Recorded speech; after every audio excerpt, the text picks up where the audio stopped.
Bismillahirrahmanirrahim. Alhamdulillah Rabbil Alamin. Wassalatu wassalamu ala ashrafil anbiya'i wal mursalin wa ala alihi wa sahbihi ajma'in. Subhanaka la ilma lana illa ma 'allamtana innaka antal alimul hakim. Rabbi shrah li sadri wa yassir li amri wa hlul 'uqdatam min lisani yafqahu qawli. Allahumma lakal hamdu syukra wa lakal mannu fadla wa nastaghfiruka ya hayyu ya qayyum. Salli wa sallim adada ilmika ala abdika wa rasulika wa habibika sayyidil ma'sum sayyidina Muhammad wa ala alihi wa sahbihi wa ahli mahabbati wa aslih syu'unal ummati wa farij 'anna al-humuma wal ghumuma ya hayyu ya qayyum. Alhamdulillah, segala puja dan puji bagi Allah Subhanahu wa taala yang telah memberi peluang kepada kita untuk sama-sama kita membaca kitab hikam. Maka yang kita muliakan para habaib, para ahli zuriyah Nabi sallallahu alaihi wasallam, para ahli-ahli bait, dan juga kepada para ustaz-ustaz, para asatiz, dan para jamaah sekalian. Malam ini agak kelewatan sedikit kerana Ustaz ada buat tahlil tadi, dan insya-Allah malam ni kita dapat bertemu, dan insya-Allah diharap malam ini perjalanan kuliah kita berjalan lebih lancar lagi insya-Allah. Jadi Ustaz dah tukar sikit beli singkat untuk internet kita supaya perjalanan kuliah kita dapat berjalan dengan baik insya-Allah. Dan kita sambung balik apa yang kita baca semalam. Jadi sebenarnya sebelum kita masuk matan yang baru ni, kita sambung pada muka surat yang ke-30. Tapi sedikit kita nak sambung sikit yang kemarin tu mengenai baik sangka dengan Allah Ta'ala. Dikatakan bahawa bermula manusia itu atas dua bahagi. Yang pertama orang yang khas, yang kedua orang yang awam. Khas orang yang tertentu, awam orang kebanyakan. Maka segala orang yang khas itu iaitu memakai mereka itu akan sangka pada Allah Ta'ala barang yang dicipta mereka itu atas segala sifat yang maha tinggi. Maka orang yang khas ini maknanya orang para awliya Allah, kekasih Allah, mereka itu bersangka baik kepada Allah kerana melihat akan sifat Allah yang maha tinggi, maha berkuasa, dan juga meyakini akan kesempurnaan sifat Allah Ta'ala. Dan segala orang yang am ini kebanyakan orang iaitu membaik mereka itu akan sangka pada Allah bagi barang yang dicipta mereka itu di dalamnya daripada sempurna segala nikmat. Adapun orang yang kebanyakan orang ini dia bersangka baik pada Allah mengikut maknanya nikmat yang Allah beri pada dia. Bila Allah Ta'ala beri nikmat pada dia, oh baik Allah Ta'ala, ini semua daripada Allah sebab dapat nikmat, maka dia bersangka baik dengan Allah setelah dapat nikmat. Tetapi orang yang khas ini, orang tertentu kekasih Allah, dia sentiasa bersangka baik dengan Allah, sama ada dalam senang, dalam susah, kerana mereka melihat kepada sifat Allah yang maha tinggi tadi. Dan berkurang lebih antara dua makam itu zahir kerana yang awal itu terjali akan sifat iaitu syuhud segala orang yang khas. Orang yang khas ini, kekasih Allah ni, mereka syuhud hatinya melihat kepada sifat Allah, sifat Allah Ta'ala. Ini orang yang khas, ini seperti kekasih Allah, para awliya, orang arif billah, orang yang mengenal Allah. Adapun orang awam ini, dia juga bersangka baik dengan Allah, tetapi beza dia bersangka baik dengan Allah Ta'ala ini. Orang awam itu, maka tiap-tiap daripada keduanya itu dengan sekira-kira makamnya. Orang awam melihat kepada nikmat, maka dengan nikmat yang Allah beri kepada dia tadi, maka menyebabkan bahawa dia ini bersangka baik dengan Allah sebab Allah maha baik beri nikmat pada dia. Maka dengan sebab itulah dikatakan bahawa dengan nikmat yang Allah beri kepada seseorang tadi, dia pun mulalah bersangka baik dan melihat ini datang daripada Allah. Tetapi orang-orang yang kekasih Allah yang dekat, dia melihat Ini dengan sifat Allah. Hatta walau Allah timpa ujian, walau Allah Ta'ala timpa musibah, semua dia kata ini baik belaka. Walau ditimpa musibah. Kerana apa? Kerana dia telah melihat akan sifat Allah. Dia bersangka baik dengan Allah. Walaupun dia sakit. Oh, aku sakit ini supaya Allah nak suruh aku ingat ke dia. Maka kerana dia mengetahui Allah Ta'ala itu Tuhan yang maha pengasih. Jadi Allah kasih kepada dia, Allah Ta'ala bagi dia sakit.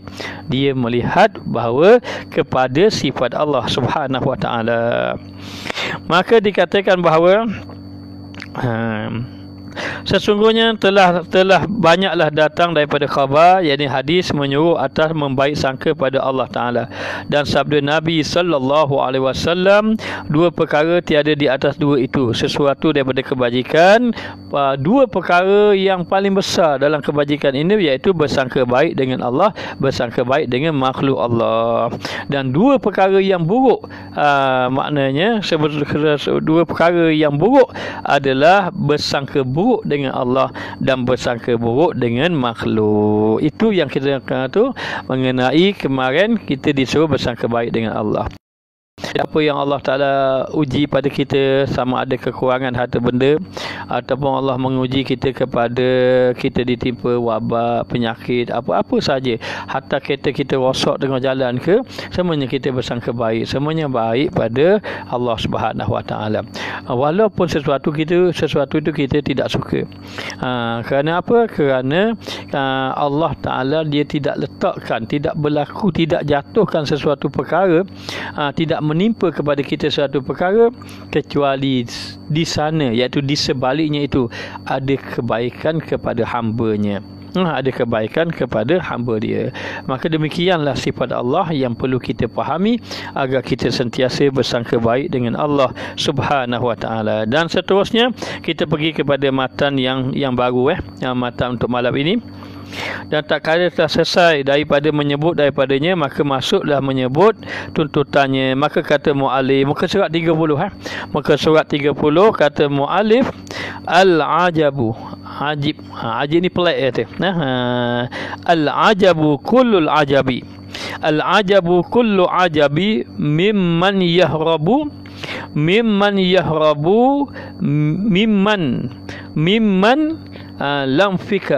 lam fikaka lahu minhu wa yatlubu mala baqa'alahu ma'ahu. Apa maksud dia?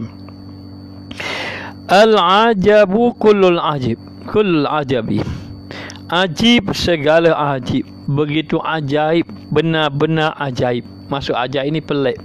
Pelik memang benar-benar pelik. Begitulah. Pelik memang benar-benar pelik daripada orang yang lari daripada yang tiada lepas baginya daripadanya.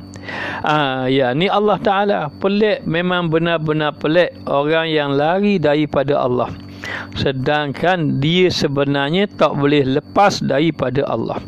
Tak boleh lepas pada Allah. Datang satu orang, jumpa dengan satu orang, dia tanya, bolehkah saya bermaksiat kepada Allah? Makna bolehkah saya bermaksiat pada Allah? Kata orang itu, wahai anakku, dia mengadu, wahai tuan guru, saya ini tak boleh lari daripada maksiat. Saya selalu jatuh maksiat dan saya ingin lari pada maksiat tapi tak boleh. Macam mana nak lari pada maksiat? Kata kalau kamu nak lari pada maksiat boleh. Ataupun kalau boleh, kalau kamu nak buat maksiat tu boleh, tapi kamu tak boleh lari daripada Allah. Kalau kamu nak buat maksiat, kamu jangan duduk di bumi Allah. Mana boleh saya tak duduk di bumi Allah. Dan kalau kamu nak buat maksiat boleh, kamu jangan makan rezeki Allah. Dan kalau kamu nak buat maksiat boleh, tapi kamu jangan buat maksiat di tempat yang Allah nampak. Lalu dia kata, macam mana saya nak lari sedangkan saya duduk di bumi Allah? Bagaimana saya nak lari sedangkan saya ini makan rezeki Allah? Dan bagaimana saya nak buat maksiat dalam keadaan Allah Ta'ala tak nampak, sedangkan Allah Ta'ala itu maha nampak, maha melihat? Maka kerana itu, kata tuan guru tadi, janganlah kamu melakukan maksiat. Maka kita buat maksiat, kita tak dapat lari daripada Allah. Lari daripada Allah itu mustahil. Dan pelik, sangat-sangat pelik. Sangat-sangat pelik apabila kamu ini lari daripada Allah Ta'ala, yang mana kamu tidak boleh lepas daripadanya. Dan yang menuntut ia akan barang yang tiada kekal baginya. Sertanya apa dia? Kamu cari benda yang tidak kekal. Apa yang tidak kekal itu? Yang tidak kekal itu dunia dan juga makhluk. Dunia tidak kekal. Maknanya kita dapat dunia kita tinggal. Tinggalkan dunia. Begitulah.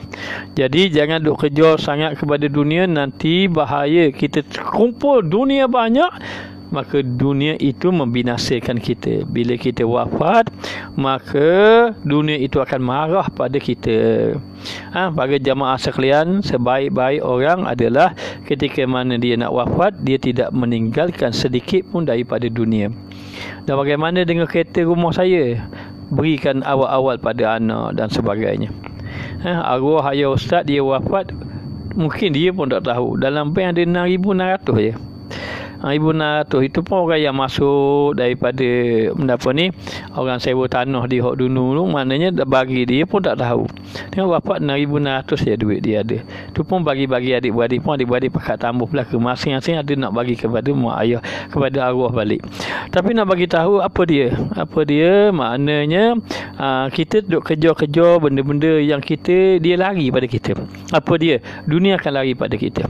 Dunia pasti akan tinggalkan kita. Maka kamu duk cari ke dunia, kamu ni kamu duk kejar, kamu duk cari benda yang tidak kekal bagi kamu. Siapa? Makhluk tak kekal dengan kita. Anak kita, isteri kita akan kita tinggalkan, ataupun dia tinggalkan kita dulu. Wallahu a'lam. Maknanya sesuatu tu tidak kekal dengan kita. Dan juga makhluk dan juga dunia begitu tidak kekal. Dunia ni apa? Dunia ni begini. Dunia ini sesuatu yang kamu kejar, dia meletihkan kamu. Dia meletihkan kamu kalau kamu kejar, dan dia menjadikan tidak cukup-cukup apa yang kamu dapat. Dan dunia ini juga apabila kita dapat, kita akan tinggalkan untuk orang. Yang letihnya kita, yang dapatnya orang. Maka dikatakan bahawa kamu jangan lari daripada Allah. Kejar dunia, cari dunia, jangan lupa Allah. Begitu maksudnya. Dan barang yang muafakat atas nafsu daripada syahwatnya. Dan ada pun maknanya sesuatu daripada dunia, sesuatu daripada makhluk itu adalah perkara yang mengikuti akan nafsu.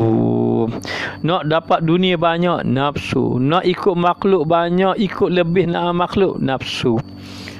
Nafsu. Dan dia kata dan juga akhiratnya dan juga dunianya. Maka tidak dapat tidak kita hari ini kita kena maknanya mencari sesuatu yang kekal dengan kita, kerana kita tak boleh lari daripada Allah. Aina tazhabun, ke mana kamu nak pergi? Maknanya mana kamu nak pergi? Lalu dikatakan bahawa pelik sungguh kita bersetuju serasi dengan nafsu kita, ikut hawa nafsu. Akhirnya apa? Kita mengabaikan akhirat. Mengabaikan akhirat, dan yang merupakan akhirat itu destinasi tempat yang kita tuju. Orang duduk atas muka dunia ini, dia ada 3 golongan. Golongan yang pertama, golongan yang dia ini tertipu daya dengan dunia, lalu dia tidak beribadah kepada Allah. Ini golongan pertama, wal-iyazubillah. Maka sepanjang hidupnya dia berseronok, mengikuti hawa nafsu, lalu dia tidak beribadah kepada Allah Ta'ala. Maka bertemu dia dengan Allah dalam keadaan tidak ada bekalan, wal-iyazubillah. Itu golongan pertama, orang yang duduk atas muka dunia. Golongan yang kedua yang duduk di atas muka dunia adalah mereka yang terpedaya dengan kehidupan dunia, namun di tengah jalan mereka teringat kembali, disedarkan kembali oleh Allah, lalu dia bertaubat kepada Allah. Tak kira lah, boleh jadi umurnya 30 baru dia kembali, ataupun 40, ataupun 50, dengan arti kata sebelum dia wafat dia kembali pada Allah. Kemudian dia beribadat.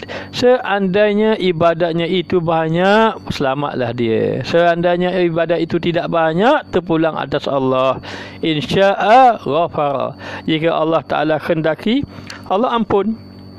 Maknanya. Dan jika Allah Ta'ala kendaki, Allah azab. Itu terserah kepada Allah. Maka dikatakan bahawa golongan yang kedua, dia beribadat kepada Allah, dia lalai, terpedaya dengan kehidupan dunia. Di tengah jalan dia kembali teringat kepada Allah. Ini golongan yang kedua. Tak tahulah masuk golongan mana. Tapi golongan ketiga, golongan yang terbaik. Dia tidak terpedaya dengan kehidupan dunia, maka dihabiskan segala masanya daripada mudanya, masa zaman mudanya, zaman budak, zaman remaja, zaman dewasa, zaman dia tua pun dihabiskan masanya dengan ibadah kepada Allah. Ini adalah golongan yang maka kerana itu tak boleh kita lari. Tidak boleh kita lari daripada Allah. Nak tak nak, kita kena ibadah kepada Allah. Beribadat kepada Allah, kerana itulah tujuannya. Dan kerana yang demikian itu dan kerana yang demikian itu terhijab daripadanya. Terhijab daripadanya, kerana bahawasanya mengambil ganti kepada yang kurang daripada yang terlebih baik, dan memilih fana di atas yang kekal, dan istighalnya pada yang dibatal, dan berpaling daripada Tuhannya kepada yang tiada hakikat baginya. Kerana demikian itu disebabkan dia ini mengejar akan dunia. Orang yang kejar dunia bermakna orang itu lari pada Allah.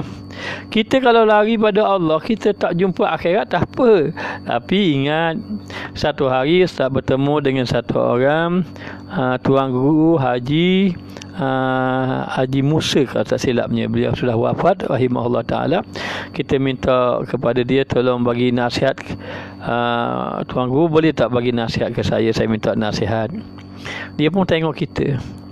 Dia tengok kita, dia kata minta nasihat dengan dia. Pergi balik baca kitab Ad-Dina, baca kitab Imam Abdul Al-Haddad tu, Nasaih Diniyah tu, baca kitab tu. Dia kata ya, so kita dalam tu banyak nasihat dia ada. Jadi Tuan Guru ini tambah nasihat kita, tambah nasihat. Tapi dia kata balik baca kitab, dalam kitab tu banyak nasihat. Nasaihu Ad-Diniyah. Dia suruh balik baca kitab. Jadi kita terdiamlah, tak kata apalah maknanya. Mungkin kita ni tak layak terima nasihat, banyak dosa. Akhirnya dia pun panggil balik. Dia kata, baiklah, nak bagi nasihat pada kamu ni. Yang pertama, dia kata, pastikan mu duduk di atas muka dunia, pastikan sebelum kamu jumpa Allah, pasti kamu benar-benar mengenal Allah. Kata dia. Ini nasihat dia yang pertama. Pastikan kamu sebelum jumpa Allah, kamu betul-betul kenal pada Allah. Yang pertama. Yang kedua, kamu kena ingat, kamu boleh buat apa saja, tapi sampai satu hari kamu akan jumpa Allah Ta'ala juga. Dia kata, ini berkaitan dengan matan yang kita baca malam ni. Satu hari nanti kamu akan jumpa juga dengan Allah Ta'ala. Buatlah pun nak buat pun, tapi mengingat satu hari nanti kamu akan jumpa pada Allah Ta'ala. Dan yang ketiga, ingat, kematian dok tunggumu. Dia dok tunggumu. Beramal dulu sebelum kematian datang pada kamu. Maka demikianlah dikatakan bahawa kita memang tidak boleh lari daripada Allah Ta'ala. Orang yang lari daripada Allah Ta'ala itu amat pelik sekali.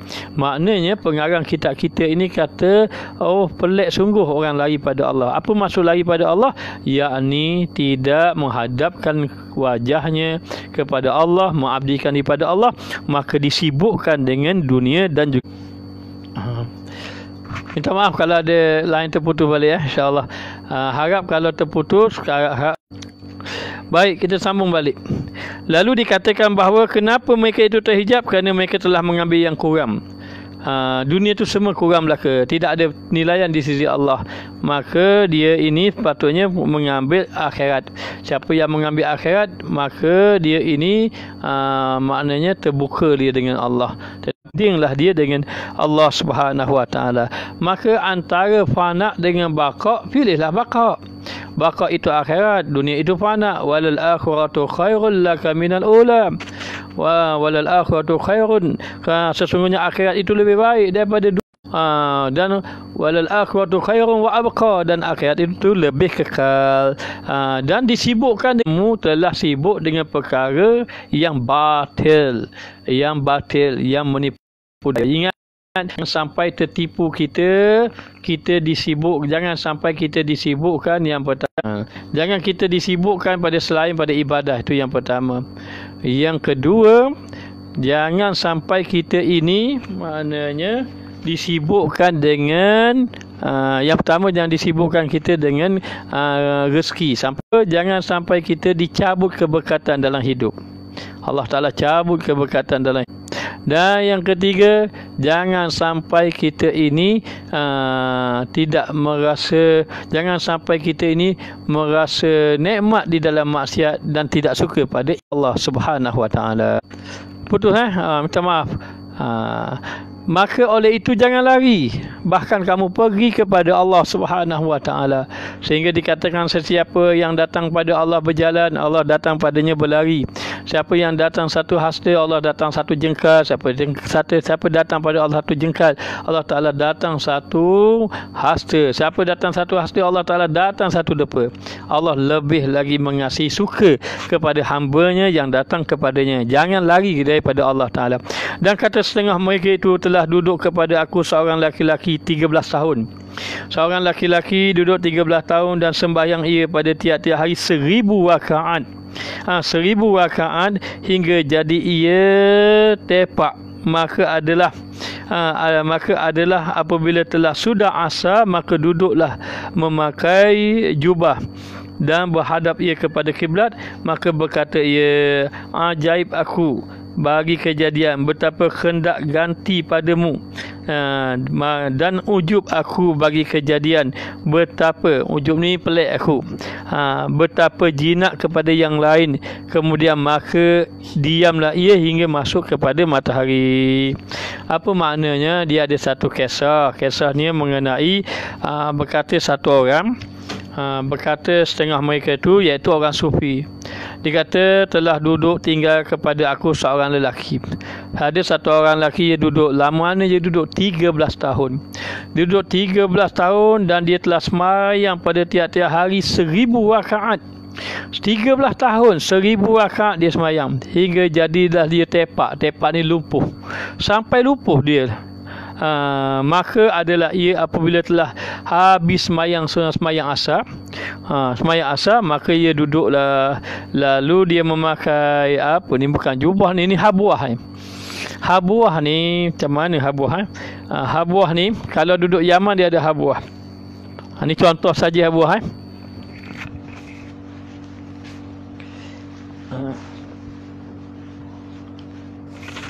Dia habuah ni, kalau orang duduk dia ada, kalau kita tengok para habaib, dia akan duduk, kaki dia ada benda ni, dia gini. Dia panggil habuah, bukan jubah. Habuah ni maknanya macam kain yang lilit dia dekat pinggang gini, dekat pinggang. Jadi dia pun duduk dalam keadaan memakai habuah. Kalau di Yaman biasa habuah. Ada dia ambil contoh habuah dia. Maka habuah ini dia pun memakai habuah, dan berhadap ia kepada arah kiblat. Lalu dia berhadap ke arah kiblat, lalu dia kata, ajaib aku bagi kejadian makhluk. Pelik sungguh aku tengok orang, dia kata, berkendak dia menukar ganti padamu, wahai Tuhan yang lain, dan cari Tuhan yang lain. Dan ajaib aku bagi kejadian makhluk betapa jinak ia kepada yang lain daripadamu, ya Allah. Kemudian maka diamlah ia sampai terbenam matahari. Ada orang tu dia sembahyang 1000 rakaat satu hari. Sembahyang 1000 rakaat satu hari sampai lumpuh dia. Bila lumpur dia selalu duduk. Bila duduk saja dia kata, aku rasa heranlah orang ni. Kenapalah orang? Dia duduk dalam keadaan memakai habuah. Lalu dia kata, pelik sungguhlah orang. Dia kata, kenapalah mencari selain pada Allah? Kenapa manusia cari pada Allah? Kenapa manusia berjinak-jinak dengan selain pada Allah? Kata dia, kerana apa?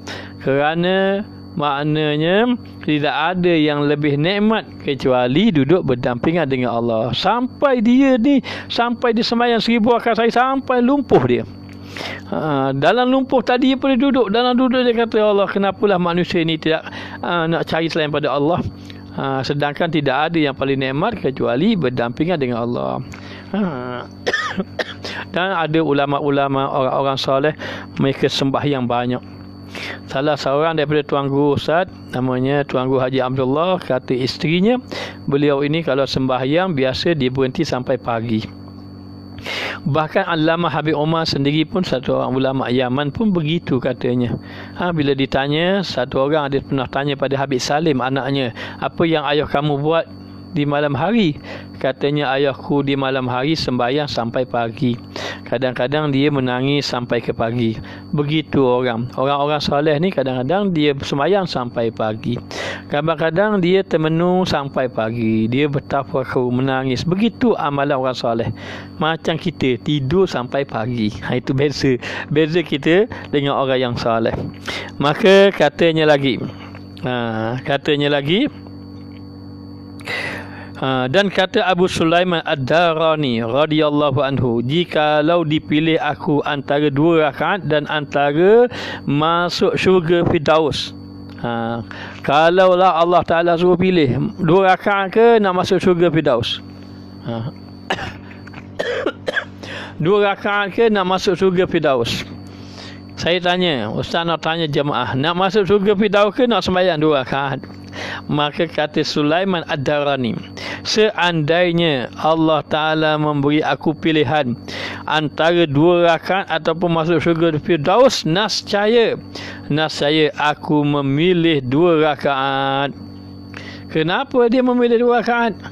Maknanya maka aku memilih 2 rakaat kerana bahawasanya aku pada syurga Firdaus itu nafsuku, dan pada 2 rakaat itu pada hak Tuhan aku. Tengok pandangan orang-orang ahlilah. Antara nikmat syurga dengan sembahyang 2 rakaat. Katanya Sulaiman Ad-Darani, aku suka sembahyang 2 rakaat. Kenapa kamu suka sembahyang 2 rakaat? Kalau tanya jemaah sekalian, harus semua jemaah kata, saya nak masuk syurga sembahyang daripada 2 rakaat. Tapi Sulaiman Ad-Darani mengatakan bahawa saya memilih sembahyang 2 rakaat daripada memilih syurga, kerana sesungguhnya inginkan syurga itu lebih kepada nafsu saya. Tetapi kalau saya mengerjakan 2 rakaat, bermakna ini untuk hak Allah Ta'ala, maka daripada hak nafsu saya dengan hak Allah, maka saya nak hak Allah Ta'ala. Ini orang-orang yang sudah dekat dengan Allah. Satu orang datang, dia jumpa Rasulullah, ya Rasulullah, saya nak tanya kamu, sahabat Nabi ni ada yang jenis kelakar, ada yang jenis nakal sikit. Dia tanya, ya Rasulullah, saya nak tanya kamu, ya Rasulullah, manakah yang nikmat? Nikmat, adakah nikmat sembahyang ke nikmat berkahwin? Makna kahwin tu sama dengan isteri lah. Mana yang lebih nikmat, sembahyang 2 rakaat ke kahwin? Nabi tersenyum bila tengok sahabat tu. Lalu Rasulullah mengatakan, kamu tidak tahu bagaimana nikmat sembahyang. Seandainya kamu mengetahui nikmat sembahyang, maka tidak ada lagi nikmat yang lebih besar di atas muka dunia daripada nikmat sembahyang. Bahkan orang-orang ahli syurga sendiri pun, ketika mana dia melihat nikmat syurga, lalu dia memohon kepada Allah Ta'ala sambil berkata, ya Allah, izinkan aku sujud kepada kamu. Lalu Allah Ta'ala mengatakan bahawa ini di tempat ini sekarang ini tempat balasan, bukan tempat ibadat. Lalu ahli syurga mengatakan, ma'abadnaka haqqa ibadatika, kami dahulu atas muka dunia tidak benar-benar beribadah kepada kamu, maka Allah Ta'ala kata tidak ada hari ini sujud, yang ada hanya ibadah adalah balasan daripada Allah Subhanahu Wa Ta'ala. Maka dikatakan bahawa lari daripada Allah itu adalah sesuatu yang aneh, yang ganjil. Maka dekatilah Allah Ta'ala. Dekati Allah Ta'ala bukan nak apa yang ada pada Allah, tetapi nak Allah Ta'ala itu rada kita, Allah Ta'ala terima kita sebagai hamba. Adapun Allah nak beri kita syurga, syurga tinggi mana, dekat mana, itu hak Allah. Yang mana orang-orang ahlilah mereka nampak, bukan bagi mereka cinta kasih pada Allah sebenar itu adalah inginkan Allah. Bagaimana kalau kita suka pada seseorang, maknanya rupa-rupanya kita suka bukan pada dia, kita suka pada harta dia, maka tidak benar lagi kasih kita pada dia. Ini pandangan orang-orang sufi. Orang sufi kata, saya bukan nak apa yang ada pada Allah, tetapi saya nak Allah Ta'ala itu. Begitu.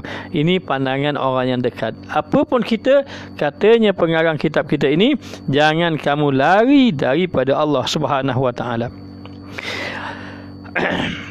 Ketahui olehmu bahawasanya qalbun, hati itu, menilai ia dengan no iman. Maka apabila kuatlah cahaya iman, maka bolehlah cahaya mata, dan jadilah hamba itu baik penglihatannya. Apabila sahaja seseorang tadi mendapati cahaya iman di dalam hatinya, hatinya bercahaya dengan keimanan kepada Allah Subhanahu Wa Ta'ala. Sebab itu bila kita setiap kali kita melakukan ibadah, maka akan mendatangkan cahaya di dalam hati kita. Maka apabila sahaja hati kita tadi maknanya bercahaya, hati manusia tadi menilik pandang kepada cahaya keimanan, maka apabila kuat cahaya iman tadi, maka bolehlah cahaya mata. Apa maksud cahaya mata? Maknanya mata kita tadi dapat memandang, iaitu cahaya mata ada dua, satu mata zahir, satu mata batin. Jadi hati kita ini dapat memandang, sehingga hati kita dapat memandang dengan cahaya iman tadi. Sebab tu di dalam hadis, kamu sembahyang 2 rakaat, cahaya. Kamu berzikir, cahaya. Kamu ini sedekah, cahaya. Kamu sembahyang malam, cahaya. Jadi apa yang dimasukkan cahaya-cahaya ini? Yang pertama, cahaya dalam hati. Yang kedua, cahaya selepas kematian di dalam kubur. Yang ketiga, cahaya ketika mana bangkit nanti di padang mahsyar. Maka dikatakan bahawa apabila sahaja seorang tadi maknanya dia ini hatinya bercahaya dengan keimanan melalui ibadat yang dilakukan tadi, sehingga hatinya bercahaya, maka hatinya itu ada pandangan, maka hatinya sudah tidak buta, hatinya dapat melihat akan cahaya Allah, hatinya akan memandang kepada akhirat. Mata kita memandang pada dunia, hati tidak memandang pada akhirat. Tetapi ada orang hati mereka itu memandang kepada akhirat. Lalu dikatakan bahawa kuatlah cahaya iman, maka boleh cahaya mata. Cahaya mata bukan anak mata yang bercahaya, iaitu hati dia dapat melihat. Itu maksudnya hatinya dapat melihat. Maka dikatakan bahawa dan jadilah hamba itu baik penglihatannya. Maka dia dapat melihat. Orang yang baik penglihatan itu pandangan dia kepada akhirat. Matanya memandang kepada akhirat, hatinya memandang kepada akhirat. Maka dikatakan bahawa penglihatan jadilah hamba itu baik penglihatan bersalahan dengan yang kuat cahaya mata hati, dengan wasitah berdirinya segala area, dan bertambat dengan segala akuan. Tetapi maka dhaiflah cahaya mata hatinya. Jadi ada orang mata dia ni cerah, boleh tengok dengan jelas matahari, bulan, matahari, bukit sampai jelas. Matanya sedikit pun tiada kelabu, dapat melihat. Tetapi dalam waktu yang sama, rupa-rupanya dia ini tertutup mata hatinya. Dengan sebab apa? Dengan sebab tambatan daripada perkara yang selain pada Allah, ataupun dengan sebab akuan, ataupun dengan sebab sesuatu yang menghijab dia. Apakah yang menghijab kita? Menghijab kita ini ada 4. Satu dunia, yang kedua makhluk, yang ketiga nafsu, yang keempat syaitan. Ini yang tertutup. Ataupun yang tertutup selain pada itu sifat kita. Ada yang sifat seperti sifat binatang, sifat hayawaniah, sifat binatang ternakan. Ada yang binatang buas, contohnya. Ada yang bersifat syaitaniyah, syaitan. Ada yang bersifat rabbaniyah, iaitu merasa diri bagaikan ada sifat ketuhanan, bahasa dia besar dan seumpamanya. Itu semua terhijab hati-hati. Jadi kotor hati, sehingga terhijablah dia dengan Allah Subhanahu Wa Taala. Maka dalam keadaan macam itu, maka ada orang yang mata dia tertutup tetapi hatinya hidup. Bahkan kita tengok kadang-kadang ada orang yang mata tak apa nampak tetapi hatinya bercahaya, ingat kepada Allah Subhanahu Wa Taala. Tetapi ada orang yang mata jelas tetapi hati punya tertutup, mata hatinya tertutup. Jadi dan terkadang membawa yang demikian itu kepada jatuh di dalam perkara yang menyalahi. Oleh kerana mata cerah tetapi mata hati itu buta, tertutup, kerana lari daripada Allah. Macam mana lari pada Allah? Yakni tidak mahu beribadah kepada Allah Ta'ala, maka membawa kepada hatinya menjadi gelap. Disebabkan ada tambatan dengan segala yang selain pada Allah, ataupun tambatan daripada nafsu dia, maka membawa kepada mengikut syahwat dia tadi, maka jadilah mata hatinya buta. Maka Allah Ta'ala berfirman, fa innaha la ta'mal absar walakin ta'mal qulubul lati fi sudur. Apa maksudnya? Maksudnya dikatakan bahawasanya tiada buta segala penglihatan mata mereka itu. Mata mereka tidak buta, tetapi yang buta sebenarnya adalah mata hati. Maka tiada buta segala penglihatan mata mereka itu, dan tetapi buta segala hati, segala hati yang di dalam dada